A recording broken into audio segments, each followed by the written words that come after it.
Hello guys, welcome back to another short video discussion. Very good evening to all of you. कैसे हो आप सब? I hope आप सब मज़े में होंगे। तो इस वीडियो में हम बात करने वाले यस स्टॉक मार्केट के अपडेट के बारे में। आज पूरे दिन इंडियन स्टॉक मार्केट में कौन क्या क्या अपडेट रहे, कौन सा स्टॉक में पॉजिटिव न्यूज़ है, कौन से स्टॉक के लिए नेगेटिव न्यूज़ है, क्या मार्केट में हलचलें चल रही हैं, उसके रिगार्डिंग हम शॉर्ट एंड क्रिस्प में बात करने वाले हैं। ठीक है, फटाफट डाउ जोन्स को देख लेते हैं। तो डाउ जोन्स कल के दिन एफओएमसी की बैठक थी, मार्केट में सुपर डुपर ड्रामा था। पॉवेल जी की जब कमेंट्री आई कि हम रेट कट नहीं करने वाले हैं, मार्केट 38,300 के लेवल पे गया था। फिर उन्होंने कहा कि हम रेट कट सोच भी नहीं रहे अभी करंट सिनेरियो में, क्योंकि जीडीपी का जो डेटा है अभी काफ़ी अच्छा नहीं आया है यूएसए का। तो उसी समय बियर सब एक्टिव हुए। जिस रॉकेट की तरह ये गया था स्टॉक, उसी तरह इनका जो डाउ जोन्स है क्रैश लैंडिंग किया है। ठीक है? तो कल का अब अगर आपने ट्रैक किया होगा डाउ जोन्स को, तो इसी तरह ये बिहेव किया था। चलो अब हम फटाफट देख लेते हैं बीएसई के बारे में। बीएसई के बारे में क्या न्यूज़ है? बीएसई के बारे में आज पॉजिटिव न्यूज़ है। आपको पता है लास्ट वर्किंग कुछ देर में पहले एक न्यूज़ आया था कि सेबी ने एक एक अच्छा खासा उन पे लगभग 99 सीआर के आसपास एक पेनल्टी लगाई है। पेनल्टी मतलब क्या? पेनल्टी नहीं थी, इट्स अ टैक्स। उन्होंने टैक्स लगाया था किस चीज़ का? कि जो बीएसई जो है, जो डेरिवेटिव्स में जो प्रीमियम्स पे चार्जेस लेती है, उन पे टैक्स लगा था, और जो रेगुलेटरी चार्जेस थे उन पे टैक्स लगा था। तो ऑलमोस्ट 99 सीआर के आसपास इन पे बर्डन आया था। तो अभी का न्यूज़ क्या है, करंट मार्केट में क्या न्यूज़ है कि बीएसई ने अनाउंसमेंट किया है कि हम जो डीपी चार्जेस है उसको क्या कर रहे हैं, इंक्रीज़ कर रहे हैं। ठीक है? कुछ पैसे से हम इंक्रीज़ कर रहे हैं, जो भी अब हमारे ट्रांज़ैक्शंस होंगे, उस पे हम टैक्सेस जो इंक्रीज़ करें। आपको पता होगा, ये एक न्यूज़ आ चुका है कि हमारा जो ट्रांज़ैक्शन चार्जेस थे बीएसई शेयर का, वो ट्रांज़ैक्शन जो है वो डेरिवेटिव्स में उन्होंने बढ़ा दिया है, जो डायरेक्टली उनको इनकम में इफ़ेक्ट पड़ेगा।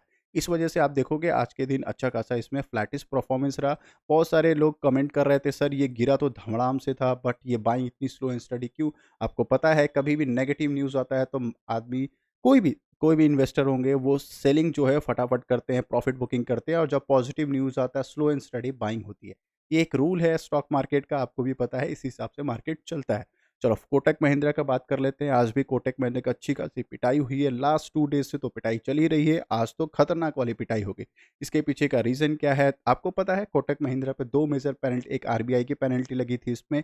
अच्छा खासा न्यू कस्टमर को वो ऐड नहीं कर सकते, काफ़ी सारे नॉर्म्स फुलफिल नहीं कर रहे थे कोटक महिंद्रा ने।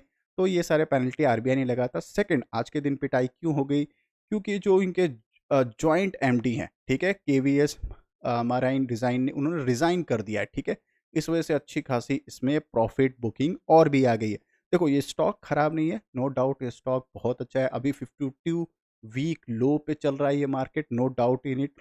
बट आप जिस तरह से ये एचडीएफसी और कोटक महिंद्रा एक रेंज में चल रहे हैं, लगभग एचडीएफसी को देखोगे 1300 टू 1600 के रेंज में मार्केट है, एंड कोटक महिंद्रा लगभग लगभग 1600 के लेके 2000 के रेंज में मार्केट चल रहा है। और जिस हिसाब से कोटक महिंद्रा का नेगेटिव न्यूज़ आ रहा है, इनको मुझे लग रहा है कि अच्छे खासे इनको चेक करना पड़ेगा, इनके इंटरनल्स मैनेजमेंट को चेक करना पड़ेगा।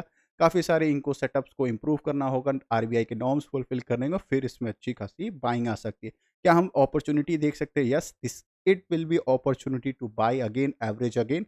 बट आपको ध्यान ये रखना है, as compare to ICICI bank, इनका जो परफॉर्मेंस है डाउन है, क्वार्टर एंड क्वार्टर और ईयर ऑन ईयर परफॉर्मेंस कम है। हमारा ICICI bank super duper rocket की तरह चल रहा है, चाहे वो ईयर और ईयर कंपैरिजन करो या क्वार्टर एंड क्वार्टर कंपैरिजन करो। धमाकेदार 5 स्टार स्टॉक है बैंकिंग सेक्टर में। उसी के रिगार्डिंग एक और न्यूज़ आया है, आईसीआईसी बैंक में भी आप देखोगे सडन एक सेलिंग आई थी, कंटिन्यू अच्छी खासी सेलिंग आई थी। ऑलमोस्ट ऑलमोस्ट उसके पीछे का रीज़न क्या था? रीज़न ये था, लगभग लगभग 1.5% के आसपास सेलिंग था, कि हाँ, एक रूमर फैला था। एक रूमर मतलब क्या, आपको पता है स्टॉक मार्केट में रूमर सबसे पहले फँसते हैं। क्या रूमर था? कि जो संदीप बख्शिश जी हैं, वो क्या कर रहे हैं, आईसीआईसी बैंक बैंक से वो भी रिज़ाइन कर रहे हैं, मतलब किक ऑफ कर रहे हैं, उनको हटाया जा रहा है। ये एक रूमर आया था, बट आईसीआईसी बैंक ने जो क्लैरिफिकेशन किया, नहीं ऐसा कुछ भी नहीं है। जो हमारे पर्सन है वो कंटिन्यू कर रहे हैं एज़ अ मैनेजमेंट, ठीक है? तो इस वजह से इसमें अच्छी खासी प्रॉफिट बुकिंग आई थी। अब हम बात कर लेते हैं दूसरे स्टॉक के ट्रेंड के बारे में। इसमें इस स्टॉक के बारे में मैं आपको क्या बताऊँ? ये 5 स्टार स्टॉक है, टाटा की रेपुटेटेड कंपनी बन के आई है, अंधाधुन पैसे दे रही है। लास्ट 5 ईयर्स में अगर आप देखोगे 1300-1400% का रिटर्न है, सॉरी माफ़ करिएगा, 1100% के आसपास का रिटर्न है। अंधाधुन इसमें quarter and quarter, year on year performance आ रहा है, डिविडेंड भी दे रही है कंपनी। और जिस तरह से मैनेजमेंट का कॉल है, देखो कोई भी स्टॉक रॉकेट कैसे बनता है? First of all quarter and quarter का रिजल्ट अच्छा है, ईयर ऑन ईयर का रिजल्ट अच्छा है। उसके बाद जो मैनेजमेंट का कॉल होता है, मतलब इनके जो मैनेजमेंट जो प्लान कर रहे हैं आने वाले फ्यूचर का, उन्होंने एग्रेसिव प्लान किया है। उन्होंने क्या प्लान किया है कि हम आने वाले टाइम में जो ज़ूडियो का स्टोर है, वो पूरे इंडिया में 35 न्यू सिटी में इंक्रीज़ करेंगे, लगभग 63 स्टोर्स को ओपन करेंगे। एग्रेसिवली वो इस पे वर्क कर रहे हैं। तो आपको पता है स्टोर बढ़ेगा तो इनकम बढ़ेगा तो डायरेक्टली पैट भी बढ़ेगा, मतलब प्रॉफिट आफ्टर टैक्स। तो इनका बिज़नेस ओरिएंटेड फ्यूचर है, माइंडसेट है, मैनेजमेंट भी बहुत एग्रेसिव काम कर रही है कि हाँ, अपने बिज़नेस को एक्सपैंड के ये रिटेल सेगमेंट में कंपनी है, बहुत एग्रेसिव काम कर रही है। और मेरे को जहाँ तक याद है 1300-1400 के आसपास जब ये मार्केट में था प्रीवियस ईयर ऑफ वीक में, मतलब प्रीवियस आई थिंक अप्रैल या फिर मई में देखना समथिंग था। वहाँ पे ये 13-14 तभी मेरे को अंधाधुन इसका क्वार्टर एंड क्वार्टर रिज़ल्ट लगा था। सुपर डुपर 5 स्टार ये स्टॉक है। अगर स्टिल अगर आप टॉप पे बाय कर रहे हो तो याद रखना, टॉप दौड़ती हुई ट्रेन पकड़ोगे, कभी ना कभी पैर स्लिप कर जाएगा या फिर कोई एक्सीडेंशन होने के चांसेस रहते हैं। तो अगर आपके फेवर में चला तो ये 5,000 भी चला जाएगा, बट अगर प्रॉफिट बुकिंग आई तो अच्छा खासा इसमें प्रॉफिट बुकिंग भी आ सकती है, क्योंकि ये टॉप पे चल रहा है। समझ रहे हो मेरी बात? तो अगर आपको मतलब अगर इन्वेस्ट करना ही है या फिर बाई करना ही है तो एक छोटी सी क्वांटिटी टॉप पे बाई कर लो, और फिर 20% के आसपास करेक्शन हो या 10-15% करेक्शन हो तो मे बी एवरेज कर लेना, क्योंकि ये जब अफलातून रिजल्ट्स आ रहे हैं तो डेफ़िनेटली कोई ना कोई ऐसे इन्वेस्टर ज़रूर होंगे जो कुछ कुछ टाइम के बाद इसमें प्रॉफ़िट बुकिंग करेंगे, और फिर 10-20% ये रूल है, 10-20% करेक्शन ज़रूर देता है। हर एक स्टॉक को 10-20% करेक्शन देना ही देना है आने वाले टाइम फ्रेम। तो उस हिसाब से आप प्लान कर सकते हो। स्टॉक खराब नहीं है, अफ़लातून स्टॉक है, डेफ़िनेटली प्लान कर सकते हो। चलो दूसरे अब स्टॉक के बारे में बात कर लेते हैं, यस बैंक, सभी का फेवरेट बैंक, सभी का ट्रेडिंग वाला ये। बहुत सारे क्वेश्चन पूछते हैं मेरे से, क्या इसमें हम वेल्थ क्रिएशन के लिए इन्वेस्टमेंट करते हैं, मेजर पोर्टफोलियो में रख सकते हैं? नहीं, आप इसमें मेजर अपने क्वांटिटी को आप या फिर अपने इन्वेस्टमेंट को इसके यस बैंक में नहीं डाल सकते, क्योंकि ये aggressively quarter and quarter result नहीं फुलफिल कर रहा है हमारा। क्या करते हैं ये कभी किसी क्वार्टर सेकंड का इन्होंने हमारा एस्टिमेट जो था, जैसे Q1 का एस्टिमेट था, उन्होंने बीट कर दिया था, हमारे एक्सपेक्टेशन को मीट नहीं किया था, बट क्वार्टर 2 का एक्सपेक्टेशन मीट किया था उन्होंने। तो इसमें अच्छी खासी यस बैंक पे बाइंग आई थी। फिर क्वार्टर 3 का एक्सपेक्टेशन बीट कर दिया, फिर से प्रॉफिट बुकिंग आई। फिर Q4 का भी करंट का देखना, एस्टिमेट उसने मीट किया है तो अच्छी खासी बाइंग आई थी। बट उसके बाद 2 नेगेटिव इसके साइड न्यूज़ आ गए। नेगेटिव से अब क्या न्यूज़ आए? कोटक इक्विटी एक फर्म है, उन्होंने इनका फर्म ने उन्होंने एक इनका डाउनग्रेड किया है। प्रेडिक्शन क्या है कि ये ₹19 के आसपास इनका प्राइस होना चाहिए, ठीक है? ये मैंने नहीं किया, ये कोटक इक्विटी ने किया, ठीक है? और आज के दिन भी इसकी पिटाई क्यों हुई? यस, सोने पे सुहागा तब हो गया जब आईसीआईसी सिक्योरिटी जो था, उन्होंने भी इसको वैल्यूएशन जो है काफ़ी हाई बताया, और उन्होंने इसका प्राइस जो है ₹20 के आसपास प्रेडिक्ट कर दिया, ठीक है? इनका जो शेयर प्राइस होगा कितने रुपए होगा? ₹20 के बस। कोटक सिक्योरिटी ने प्रेडिक्ट किया था ₹90 के आसपास, आईसीआईसी ने सोने पे सुहागा करके कितने में कर दिया? ₹20 के पास।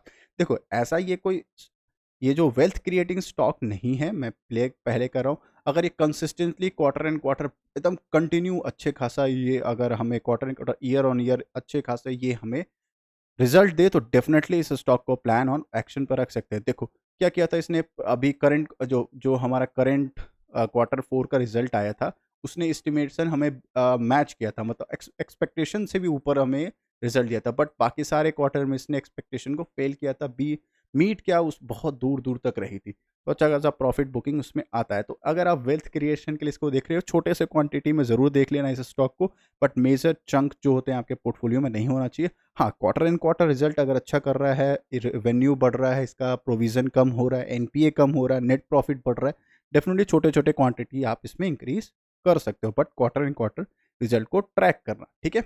आ जाते हैं फटाफट नेक्स्ट टॉपिक के बारे में। उससे पहले आपसे एक हम्बल रिक्वेस्ट रहेगा, अगर अभी अभी तक आपको मेरे कमेंट या फिर आप मेरे एनालिसिस आपको अच्छे लग रहे हैं, लाइक कर दीजिएगा, कमेंट कर दीजिएगा, शेयर कर दीजिएगा, क्योंकि ये चीज़ करने से मुझे थोड़ा मोटिवेट मिलता है। मैं आपको डेली बेसिस पे आपको अपडेट करते रहता हूँ स्टॉक मार्केट के रिगार्डिंग। बस 2 मिनट लगेंगे, आप लाइक, सब्सक्राइब और कमेंट डेफिनिटली कर दीजिएगा, या फिर आपके कोई फीडबैक होंगे किसी भी स्टॉक के रिगार्डिंग, वो भी आप शेयर कर सकते हैं, ठीक है? चलो फटाफट आ जाते हैं हम दूसरे स्टॉक के बारे में। यस, कफोर्स का आज क्या था? Q4 का रिजल्ट था। मार्केट का कैसा रहा? एक्सपेक्टेशन क्या उसने? इट्स अ फ्लैट परफॉर्मेंस, ठीक है? डिविडेंड तो दिया है, बट उन्होंने फ्लैट परफॉर्मेंस किया है। Year on year and quarter slightly improvement है इनकी, ठीक है? मैं आपको दिखा देता हूँ फटाफट। यस, स्लाइटली इंप्रूवमेंट, ऐसा कोई मेजर अपडेट नहीं है इनमें। देखो पहले previous year on year comparison करें, 144 करोड़ का था, कितना हो गया 223। तो ईयर ऑन ईयर जो ग्रोथ तो कितना दिख रहा है, ऑलमोस्ट 94% का ग्रोथ है इनका, ठीक है। बट जो एग्रेसिव इनकी होनी चाहिए क्वार्टर एंड क्वार्टर रिजल्ट, वो अभी तक नहीं आया है। और ये हाल फिलहाल ही लिस्टेड हुआ 2022 के आस 2020 के आसपास ये लिस्टेड हुई है। फिर अच्छा खासा बुल रन में लगभग 200% का रिटर्न दिया, फिर प्रॉफिट बुकिंग है। तो अभी इस स्टॉक को थोड़ा सस्टेन होने दो, थोड़ा सा इनका quarter and quarter year year result आने दो, फिर इसमें प्लान करना। और आपको पता है काफ़ी सारे ऐसे स्टॉक आए हैं जो आईटी के या फिर ऐसे आईटी इंडस्ट्री के स्टॉक है जो थोड़ा सा प्रॉफिट बुकिंग में चल रहे हैं, ठीक है। उसी हिसाब से इनका जो रिपोर्ट है एज कम्पेयर टू अदर्स, क्या है, फ्लैटिस परफॉर्मेंस है, कंप्लीट फ्लैटिस परफॉर्मेंस, कुछ मेजर एग्रेसिव, हाँ ईयर ऑन ईयर बहुत अच्छा परफॉर्मेंस है, पर बाकी इनका फ्लैटिस परफॉर्मेंस दिख रहा है। सेकेंड इनका पॉजिटिव न्यूज़ क्या है, देखो कफोर्स क्या क्या सोच रहा है, 54% स्टेक बाई करना चाह रहा है। किसमें किसमें बाई करना चाहता है, वो बाई करना चाहता है एक सिंटी टेक्नोलॉजी प्राइवेट लिमिटेड में, ठीक है। उसमें वो क्या चाह रहे हैं, वो बाइंग करना चाहते हैं किसमें, सिग्निटी टेक्नोलॉजी प्राइवेट लिमिटेड ये कंपनी है। लगभग 1415 पर शेयर वो बाई करना चाहते हैं, टू बी बाय, मतलब ये रूम रिपोर्ट के जरिए आ रहा है, अभी तक कंफर्मेशन ऑफिशियल नहीं आया। तो कफोर जिसके पास है, पॉजिटिव न्यूज़ है आपके लिए, ये आप इसके आगे इसको कंटिन्यू कर सकते हो। चलो फटाफट आ जाते हैं दूसरी न्यूज़ के बारे में। फेडरल बैंक का आज Q4 का रिजल्ट आया था। इट्स अ फ्लैटिस परफॉर्मेंस, कुछ सुपर डुपर, मतलब ऐसा कह सकते हैं कोई सुपर डुपर रिजल्ट नहीं आया। और स्टॉक भी एक तरह से सिंपल, 5 साल में अगर देखोगे 60-70% का इसका ग्रोथ है। हाँ 71% के आसपास का ग्रोथ है। स्लाइटली स्लो स्टडी चलता है बैंकिंग सेक्टर में, ये स्लो चलने वाला बैंक है, बट हाँ डिसेंट परफॉर्मेंस देता है। Faletti's and Faletti's year on year and quarter इसका परफॉर्मेंस आता है, ठीक है। ऐसा कोई आप अगर देखो बैंकिंग सेक्टर में है तो बहुत सारे स्टॉक, बट अगर आपको वेल्थ क्रिएट करना है, जैसे कि आपको एग्रेसिवली किसी के क्वार्टर एंड क्वार्टर रिजल्ट्स आ रहे हैं, या फिर किसी का इनकम बहुत अच्छे हो रहे हैं, प्रोविजंस डाउन हो रहे हैं, ये सब अगर जिस स्टॉक में हो रहा है या जिस भी बैंकिंग सेक्टर में हो रहा है, उनके definitely quarter and quarter year on year result अच्छे होंगे। जैसे कि बहुत शानदार 5 स्टार रिजल्ट आया था किसका, आईसीआईसी बैंक का। आपको पता है आईसीआई बैंक धाकड़, उन्होंने Q4 का रिजल्ट दिया था। ईयर ऑन ईयर और क्वार्टर एंड क्वार्टर बहुत अच्छा परफॉर्मेंस, हाँ डिविडेंड भी दिया था। देन आप देखिए कि एक्सिस बैंक का भी बहुत अच्छा रिजल्ट आया था, बहुत अच्छा रिजल्ट आया था as compare to other private player, ठीक है। तो अगर आप इस स्टॉक में हैं, पहले से बाइंग है, देखो बेचने वाला स्टॉक नहीं है, स्लो एंड स्टडी, ये डेफिनेटली आपके पोर्टफोलियो को ग्रो करते रहेगा।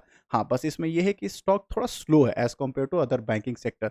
आईडीएफसी फर्स्ट बैंक ले लो, या फिर यस बैंक ले लो, या फिर एओ स्मॉल फाइनेंस। एओ स्मॉल तो बहुत अच्छा है, काफ़ी एग्रेसिव, इनको तो लाइसेंस पे मिलने वाले हैं to extend in bigger size. तो इसको तो एक्सेप्शंस में हटा दो, पर आईडीएफसी यस बैंक के कंपैरिजन में अगर आप इसको देखोगे, हाँ बहुत अच्छा परफॉर्मेंस कर रहा है as compare to ICICI, so as compare to yes bank and IDFC bank, ठीक है। तो अगर आपके पोर्टफोलियो में, आप डेफिनेटली स्टॉक को विचार कर सकते हो। मेजर चंक ऑफ रेवेन्यू मत रखना अपना कोई भी पोर्टफोलियो का, ताकि आने वाले टाइम में आपको ज़्यादा प्रॉब्लम ना हो, ठीक है। चलो शॉर्ट में मैं बता दूं, हाँ नेट प्रॉफिट इनका जो था, जो फ्लैटिस था, जो मैं पहले बोला, मैं क्योंकि मैंने इनका Q4 और ईयर का डेटा देख चुका हूँ। इट्स अ फ्लैटिस परफॉर्मेंस, मैं पहले भी बता चुका। कोई मेजर ऐसा सुपर डुपर नहीं है, कोई ऐसा लग्जरियस कहते हैं ना कि कोई आई कैचिंग इनका रिपोर्ट नहीं है, सिंपल रिपोर्ट है जिसको आप कंटिन्यू कर सकते हो। चलो फटाफट आ जाते हैं दूसरे। मुझे इनका सबसे अच्छा क्या लगा इनमें, कि हाँ, कि ये जो अपने वेल्थ क्रिएटर्स हैं, मतलब जो इन्वेस्टर है, उनके पैसे को ना बहुत ज़्यादा वॉलेटाइली इनको डिक्रीज़ नहीं करें। मतलब कैसा होता है, कोई बैंकिंग सेक्टर में कोई 20-30% चलता है, 10-20% क्रैश होता है, फिर मार्केट साइडवेज़, फिर अप हुआ, फिर क्रैश हो गया 30, इस तरह का इनका चार्ट पैटर्न नहीं है। इनका चार्ट पैटर्न बहुत अच्छा, लेफ्ट टू राइट जो अगर देखिएगा, लेफ्ट टू राइट बहुत अच्छा डिसेंटली ऊपर जा रहा है, ठीक है। बात कर लेते हैं कोल इंडिया का। कोल इंडिया का Q4 का रिजल्ट आया है, काफ़ी शानदार, धमाकेदार।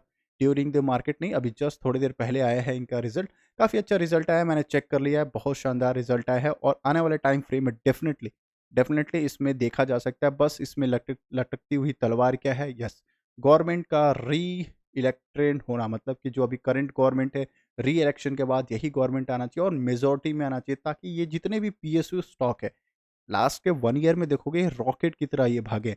चाहे आप आरईसी को देख लो, पीएफसी को देख लो आप, या फिर कोई भी पीएफसी देख लो, आरईसी देख लो, मतलब आपके जो भी रडार पे पीएसयू बैंक दिख रहे हैं, या पीएसयू कंपनी के जो भी स्टॉक दिख रहे हैं, वो लास्ट के 1 ईयर में ही सुपर डुपर लग्ज़री हुए। आप इसके चार्ट पैटर्न भी देख लो, एक तरह से फ्लैट चल रहा था, कंप्लीट फ्लैट चल रहा था। लास्ट के ईयर में देखो 2023 में अच्छी खासी बाइंग आई है, अच्छी खासी बाइंग आई है। तो पूरे 5 साल में जितना उन्होंने रिटर्न नहीं दिया लास्ट के 8 टू 9 मंथ में लगभग 90% का रिटर्न उन्होंने दे दिया है। तो कोल इंडिया का क्या रिज़ल्ट रहा? तो कोल इंडिया का जो रिज़ल्ट रहा है काफ़ी अच्छा रहा एंड काफ़ी पॉजिटिव भी रहा इनका रिज़ल्ट। तो इनका जो एस्टीमेट था, कंपनी का जो एस्टीमेट था वो भी देख लेते हैं और क्या इन्होंने फुलफ़िल किया या नहीं। फर्स्ट ऑफ ऑल देख लो, फाइनल डिविडेंड ₹5 का उन्होंने अनाउंसमेंट किया, ठीक है। रेवेन्यू में और नेट प्रॉफ़िट ये जो जो है ना, नेट प्रॉफ़िट ये किससे कंपैरिज़न है? क्वार्टर एंड क्वार्टर का कंपैरिज़न है। क्वार्टर एंड क्वार्टर 14% का डिक्लाइन है, but year on year performance देखोगे शानदार, लगभग 14% के आसपास इंक्रीज़ है। तो लॉन्ग टर्म वाले तो बहुत खुश है, शॉर्ट टर्म वाले बस छोटा-सा डिक्लाइन है, इतना मेजर डिक्लाइन नहीं है, 14% डिक्लाइन। आपको पता है पीयूसी कंपनी ये एक सरकारी कंपनी है, कोई बर्बाद नहीं होने वाली कंपनी है, आपके पास है, आप उसको कंटिन्यू कर सकते हो। फ्रेश बाइंग के लिए मेरा सिंपल फॉर्मूला रहता है, जब भी पीयूसी कंपनी का रिजल्ट आता है तो सिंपल फॉर्मूला क्या रहता है हमारे, कि हम प्लान ऑफ एक्शन क्या रखेंगे कि छोटी से छोटे क्वांटिटी में हम इसको डेफिनेटली बाई कर सकते हैं। छोटे क्वांटिटी, क्योंकि ये हमेशा याद है कि टॉप पे है, पीएसयू कंपनी है, लटकती हुई तलवार, इलेक्शन है, इलेक्शन कंप्लीट हो गया, अगर अगर छोटे क्वांटिटी आपके पास है तो ठीक है, फिर इसका ब्रेकआउट करता है इसके लेवल के ऊपर, फिर छोटी क्वांटिटी ऐड कर लेंगे और फिर इसको ट्रेल करते जाएँगे जहाँ तक आपको प्रॉफ़िट मिल सके, ठीक है? इस तरह से प्लान ऑफ एक्शन को रखना चाहिए इसको। चलो, कोल इंडिया का क्या एस्टीमेट था, क्योंकि आपको पता है एस्टिमेशन होता है कि भी किसी भी क्वार्टर एंड क्वार्टर का रिज़ल्ट आता है या ईयर ऑन ईयर का रिज़ल्ट आता है, कुछ बड़े-बड़े फर्म्स क्या करते हैं, एस्टिमेशन अपने सामने प्रेज़ेंट करती है। ईयर ऑन ईयर एस्टिमेशन था, नेट प्रॉफ़िट जो ब्लूमबर्ग जो एस्टिमेट किया था 7,617 करोड़, कितना आया? 8,640 करोड़। लगभग 25% के आसपास जो एस्टीमेट था उसने बीट किया। तो एस्टीमेट बीट करने से क्या होता है ना, इसमें फ्रेश बाइंग के लिए एग्रेसिवली लोग आते हैं, क्योंकि रडार पे आ जाते हैं ये सारे स्टॉक, ठीक है ना? फिर उसके बाद क्या, थोड़ा-सा रेवेन्यू, थोड़ा-सा ईयर और ईयर रेवेन्यू थोड़ा-सा डाउन है, ऑलमोस्ट 36,000 के मतलब 37,000 के आसपास इनका था, और कितना आया 37,400 के आसपास इनका रेवेन्यू आया, ठीक है? तो ज़्यादा कुछ फ़र्क नहीं पड़ेगा, एस्टीमेट बीट करना इज़ अ वेरी कंपल्सरी। अगर कंपल्सरी कोई भी स्टॉक अपने रिज़ल्ट से एस्टीमेट बीट कर देता है, डेफ़िनेटली न ये जो जितने स्टॉक हो जाते हैं वो रडार पे आ जाते हैं, सभी के बड़े रिटेलर्स के रडार पे आ जाते हैं, क्या इसमें इन्वेस्ट करें, स्विंग ट्रेड करें, ये सब चलता रहता है मार्केट में, ठीक है? बाई करना नहीं, मैंने आपको लॉजिक बता दिया, टॉप पर है, छोटे से क्वांटिटी में देख सकते हो। अगर फिर से ब्रेकआउट करता है तो फिर उसको एवरेज करके हम प्लान ऑफ एक्शन में रख सकते हैं, ठीक है? चलो फटाफट आ जाते हैं अब किसके, मैग स्टॉक शिपयार्ड बिल्डर के बारे में। ये तो अफलातून स्टॉक है, नो डाउट इट, डिफेंस का सबसे शानदार धमाकेदार इसका ये स्टॉक है। क्यों मैं बोल रहा हूँ, क्योंकि ये जस्ट फ्रांस से इसका एक डील हुआ था, फ्रांस से क्यों सबमरीन बनाने का एक डील हुई, तो उसके बाद तो ये रुका ही नहीं है स्टॉक, जस्ट रॉकेट की तरह ये स्टॉक गया, लगभग लगभग 300-400% का रिटर्न है सिर्फ 1-2 साल में। अगर देखोगे, हाँ, दो 1 साल के अंदर 200% का रिटर्न है, और 5 ईयर्स में तो धमाकेदार 1300% का रिटर्न है। क्या है इसका न्यूज़? फर्स्ट ऑफ ऑल आपको पता है डिफेंस के जितने भी स्टॉक है सब कोई टॉप पे चल रहे हैं, चाहे बीईएल हो, एचएएल हो, मैक्स स्टॉक शिपयार्ड हो, या फिर भारत डायनामिक हो, सबको स्टॉक टॉप पे चल रहे हैं। क्यों? ये भी सारे पीएसयू स्टॉक है। फर्स्ट ऑफ ऑल आपको पता है 1 साल में इनके रॉकेट बना। सेकंड क्या है कि मोदी जी ने हमारा नारा लगाया था आत्मनिर्भर भारत। तो सबसे ज़्यादा कॉन्ट्रैक्ट किसको मिलेगा? हमारे इंडियन कंपनीज़ को मिलेगा। काफ़ी सारे टाई अप हो रहे हैं। इस वजह से ये स्टॉक का क्या है, पोर्टफोलियो जो एनहांस हो रहा है। देखो, बड़े-बड़े टाई अप होंगे, बड़े-बड़े ऑर्डर्स मिलेंगे, इससे क्या होता है, इनका रेवेन्यू जो होता है, जो इनकम होता है, वो ऑर्डर बुक जो होता है वो बढ़ जाता है। ऑर्डर बुक बढ़ेगा तो डेफ़िनेटली आपको पता है नेट प्रॉफ़िट या फिर जो पीएटी कहते हो, प्रॉफ़िट आफ्टर टैक्स, वो बढ़ जाता है। तो अल्टीमेट इनका आने वाले टाइम फ्रेम में बहुत अच्छा क्वार्टर एंड क्वार्टर रिज़ल्ट हो सकता है। तो इनके बेसिस पे न्यूज़ क्या था? देखो, इनका न्यूज़ ये था कि इनको 42 मिलियंस के आसपास एक डील मिला है, मतलब इनको कॉन्ट्रैक्ट मिला है किस चीज़ का, 3 हाइब्रिड वेसल्स का, मतलब वही हमारा बनाने के लिए, क्या बनाने के लिए? यही छोटे से शिप में जो बनाए जाते हैं हमारे क्या, अंडरग्राउंड सबमरीन, ठीक है? उसके लिए लगभग उनको 42 मिलियंस का एक डील एक्वायर किया है उन्होंने, कहाँ से? यूरोपियन मार्केट से इनको कॉन्ट्रैक्ट मिला है। सो ऐसे-ऐसे न्यूज़ इनके बिहाफ़ में आते रहते हैं, तो अगर आपको अच्छा लगा होगा, डेफ़िनिटली लाइक एंड सब्सक्राइब कर दीजिएगा, ठीक है? अब अशोक लेलैंड का न्यूज़ क्या रहा? देखो, अशोक लेलैंड अभी टॉप पे चला, हिंदुजा ग्रुप की है। क्यों न्यूज़ है? क्योंकि देखो, जितने भी ऑटोमोबाइल इंडस्ट्री है, उनका क्या होता है, सेल्स का डेटा आता है। सेल्स का डेटा आता है, मतलब क्या डेटा आता है?